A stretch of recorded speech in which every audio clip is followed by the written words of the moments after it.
I'm still with Talk's international editor Isabel Oakeshott. A couple of other important stories got to kind of basically rush through now, Isabel. But first up, this extraordinary situation where a review commissioned by the last Tory government, who were clearly worried, they essentially commissioned a review into the ludicrous shambles they were presiding over. This review by a University College London professor, Alice Sullivan, has found that cancer referrals have been missed, criminal records overlooked, schools have suffered problems because biological sex has been erased from official data on health, crime and education. Alice Sullivan suggested that now, because of gender, gender madness, gender and sex are being conflated, and that the government should act with a sense of urgency, investigate just how much its operations in terms of statistics are being affected by impartiality and activism. In other words, what we're talking about here is bowing in terror to the trans lobby has turned this country into a dysfunctional basket case that records fiction and not fact, prioritises fiction over fact. Not what sex are you? Never mind that important information. What would you like to identify as?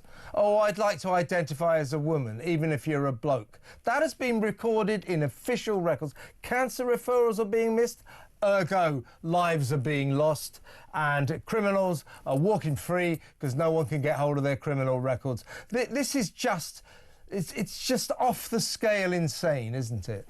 What it is very, very self-harming, and it's actually a sort of an angle of the story I hadn't really given much thought to, but when you reflect on it, it's really serious. You know, if the NHS or other institutions are not making it clear that you were born a woman and that is what you are chromosomally, then will they chase you up, for example, for cervical smear tests? That kind of screening? What about mammograms? You know, there are certain checks, prostate checks for men, which are linked to what sex you are, the organs that you were naturally born with, and those are going to get very, very muddled up, aren't they? If your records no longer basically tell the truth, the absolute undeniable fact about how you were born.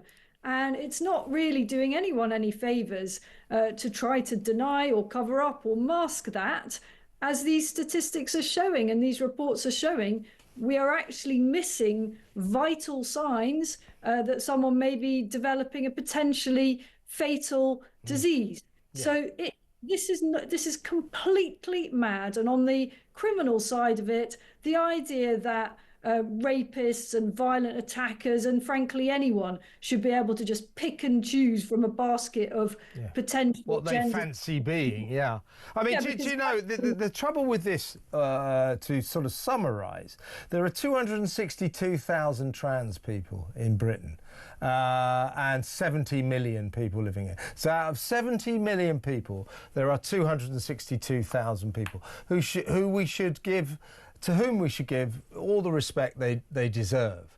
But out of those 262,000, and it's only a few of them, there are these noisy activists. And it is in terror of these noisy activists that we have turned this country into a madhouse. You know, where men, 70-year-old men, have to tell doctors whether or not they're pregnant before they can get an X-ray. This is all because of a few noisy trans activists. Now, good for them. I hope they have all the rights they fully deserve. And I really hope they just live their lives happily in exactly the way that they want to. Nothing against them at all, but we've got to stop bowing to the shouting of 0.5% of the population, because it is ruining the lives of the rest of the population. This is just absurd, ludicrous and mad.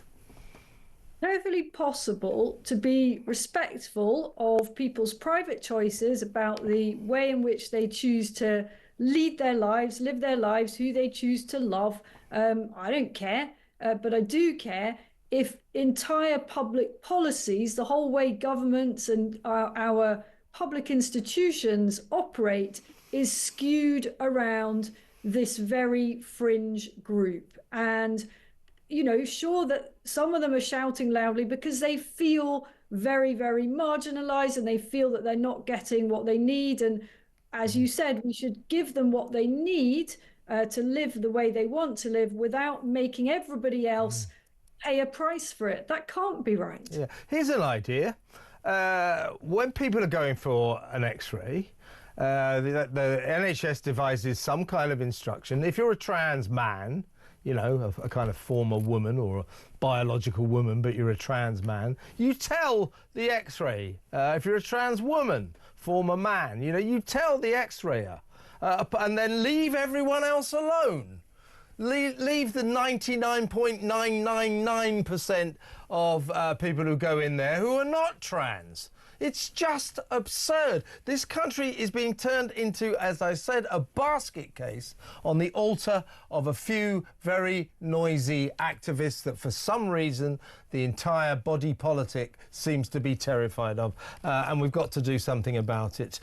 Talking of insanity, next up, Isabel, we're going to talk about crazy Ed Miliband, the Net Zero Secretary. I've got some information that is going to make your hair curl. It really will.